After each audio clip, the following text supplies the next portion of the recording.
Halo teman-teman semuanya, apa kabar?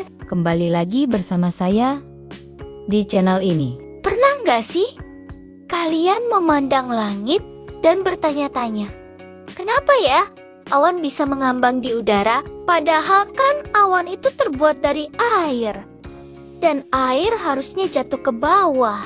Nah, hari ini kita akan membahas misteri di balik awan yang mengambang ini. Sebelum kita mulai, yuk subscribe dulu channel ini dan aktifkan loncengnya supaya tidak ketinggalan video-video menarik lainnya. Jadi begini teman-teman, awan sebenarnya terbentuk dari jutaan tetesan air dan kristal es yang sangat kecil.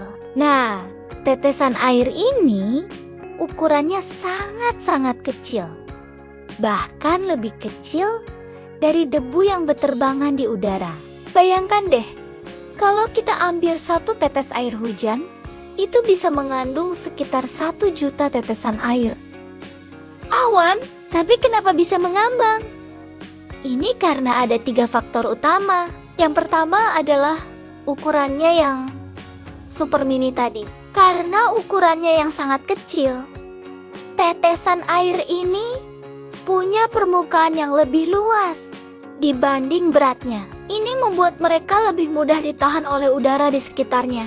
Faktor kedua adalah arus udara hangat yang naik ke atas, atau yang kita kenal dengan istilah updraft. Udara hangat ini terus mendorong tetesan-tetesan air ke atas melawan gravitasi.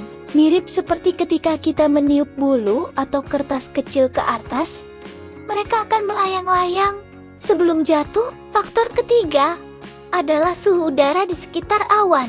Semakin tinggi kita naik ke langit, suhu udara semakin dingin.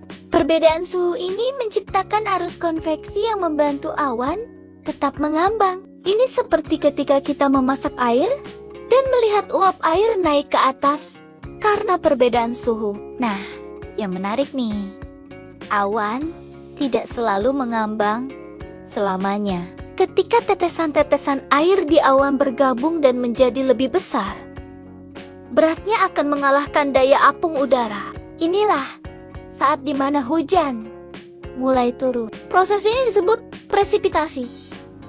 Tapi tahukah kalian, tidak semua awan menghasilkan hujan.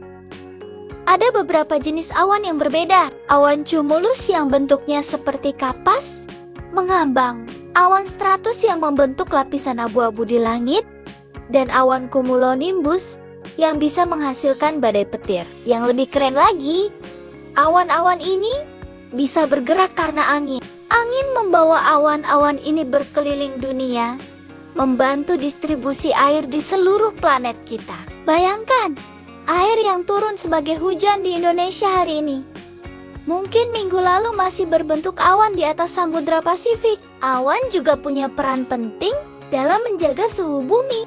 Mereka seperti selimut raksasa yang membantu mengatur berapa banyak panas matahari yang mencapai permukaan bumi dan berapa banyak yang dipantulkan kembali ke angkasa. Tanpa awan, bumi kita bisa jadi terlalu panas di siang hari dan terlalu dingin di malam hari. Sekarang, mari kita bicara tentang eksperimen sederhana yang bisa kalian lakukan di rumah untuk memahami bagaimana awan terbentuk.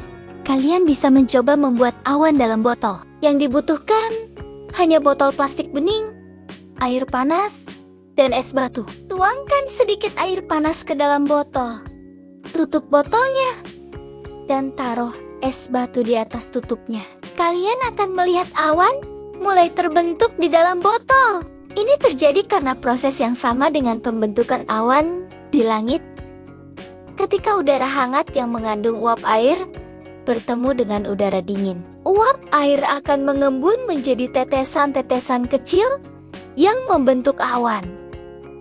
Menarik banget kan? Awan bukan cuma gumpalan putih yang mengambang di langit, tapi merupakan bagian dari sistem cuaca yang sangat kompleks dan penting bagi kehidupan di bumi. Tanpa awan, tidak akan ada hujan, dan tanpa hujan, tidak akan ada kehidupan seperti yang kita kenal sekarang.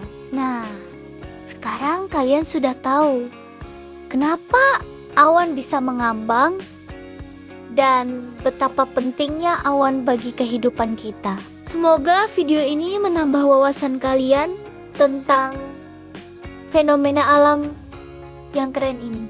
Terima kasih sudah menonton sampai akhir. Jangan lupa like, komen, dan share video ini ke teman-teman kalian. Sampai jumpa di video berikutnya dengan pembahasan sains yang tidak kalah menarik. Bye-bye.